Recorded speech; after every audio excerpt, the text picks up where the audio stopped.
For centuries, the samurai ruled Japan, not just as warriors, but as symbols of honor, discipline, and tradition. But in the mid-19th century, everything changed. This is the story of the fall of the samurai and the rise of modern Japan.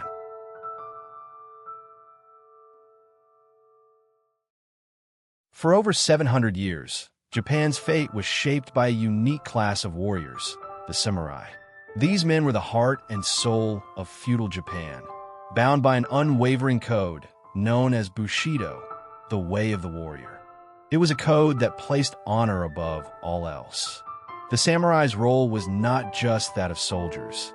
They were the backbone of the feudal system. They served their lords, called daimyo, in times of war and governed in times of peace. A samurai's life was defined by discipline, loyalty, and self-sacrifice. From the 12th century onwards, Japan was ruled by powerful shoguns, military dictators who controlled the country through their samurai forces.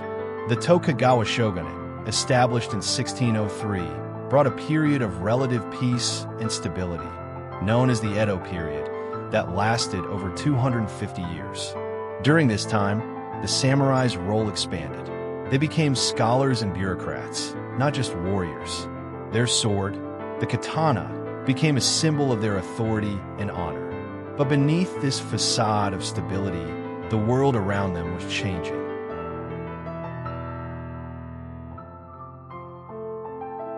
In 1853, Japan's centuries-old isolation was shattered. A fleet of American warships, led by Commodore Matthew Perry, sailed into Tokyo Bay. These black ships demanded that Japan open its ports to the West, an order Japan had never before been forced to comply with. The arrival of the West was a shock to a nation that had been closed off for over 200 years. Japan's traditional ways were suddenly under threat by new, powerful ideas: industrialization, military technology, and Western diplomacy. Internally, Japan was divided. The shogunate, which had ruled the country for centuries, was increasingly seen as weak and out of touch with the changing world. Meanwhile, powerful factions of samurai, known as the Sano-Joi movement, rallied against the shogunate, demanding the restoration of the emperor's power and the defense of Japan's honor against foreign influence. In 1868, the Meiji Restoration finally swept away the Tokugawa shogunate. The emperor was restored to power, and the era of the samurai came to an end. The new government set its sights on transforming Japan into a modern, industrialized nation capable of standing up to the Western powers.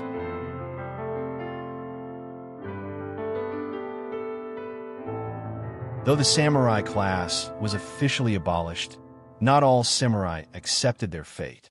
Some became soldiers in the new, modern army, while others were left disgraced, their privileges stripped away. One of the last great samurai figures, Seigo Takamori, found himself at the heart of this conflict. A former hero of the Meiji Restoration, Seigo had helped overthrow the shogunate. But as the new government modernized, he grew increasingly disillusioned with its Western-style reforms and its abandonment of traditional samurai values. In 1877, Seigo led the Satsuma Rebellion, a final desperate stand against the imperial government. The samurai of the Satsuma domain, once the most powerful samurai force in Japan, rose up in a bid to preserve their way of life. The rebellion was fierce, but it was also hopeless. Modern weaponry, including rifles and artillery, proved far more effective against the sword-wielding samurai. Despite their courage, the samurai were crushed by the imperial army. Seigo, wounded and defeated, took his own life in a final act of loyalty. This marked the true end of the samurai era. The Satsuma Rebellion was the last major battle fought by the samurai against the forces of modernization.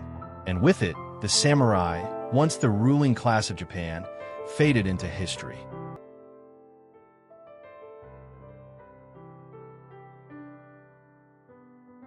This was my video for you. I hope you enjoyed it. Like and subscribe.